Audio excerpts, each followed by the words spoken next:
There are days when the storm within feels louder than any word of hope. But even in the noise, there is a whisper, a promise from Jesus himself. In this world, you will have trouble. But take heart, I have overcome the world. John 16:33. We carry so much more than what others can see. Burdens invisible to the eye. Anxiety, silent battles, disappointments we never voiced. We smile, but inside, our souls whisper, I don't know how much longer I can hold on.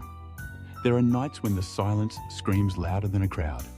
Nights when you stare at the ceiling, replaying every what if, every I should have, every why me.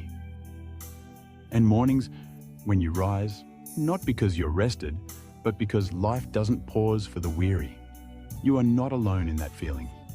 Even Jesus himself said, in this world you will have trouble. He knew how broken the world could be. He saw it, felt it, lived it. Yet he didn't stop at the warning. He gave us something far greater, a reason to hope in the midst of it. When Jesus said, I have overcome the world, he wasn't just offering comfort. He was declaring a spiritual reality that rewrites our story.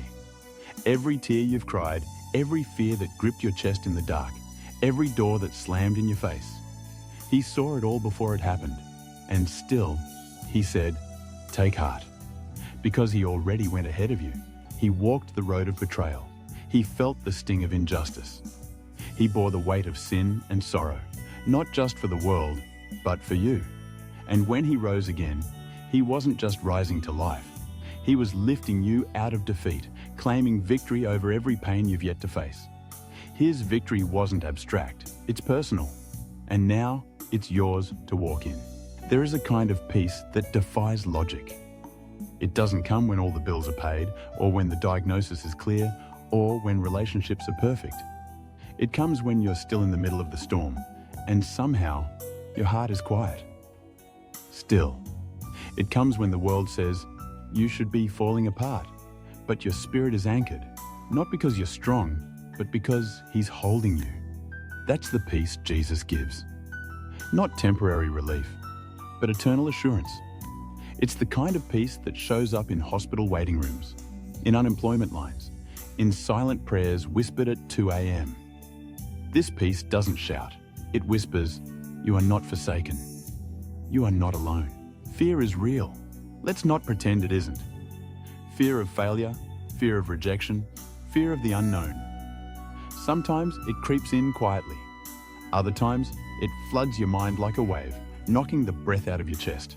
You freeze, you overthink, you pray, but your words feel hollow. But here's the truth. Faith doesn't require the absence of fear. Faith means moving forward anyway, because trust is louder than terror. When you remember who walks beside you, fear begins to shrink. You may tremble, but still, you take the next step. You may cry, but you still rise again. That's what faith looks like. Not perfect, but persistent. So today, whatever it is you're facing, a broken heart, a fading dream, a long wait, an unknown future, pause, breathe, listen. There is a voice deeper than your doubt. It says, take heart. Not because it's easy, not because you're strong, but because he has overcome the world. Every injustice, every betrayal, every fear, every loss. He didn't just win his battle, he won yours. And now, he stands beside you, not shouting commands from afar, but whispering, I'm with you. We're going to make it through. Take heart, not just today, but every single day you need courage. Let this promise guide your steps. Take heart, I have overcome the world. If this message touched your soul, please like, share, and subscribe. Let's whisper hope to the world, together.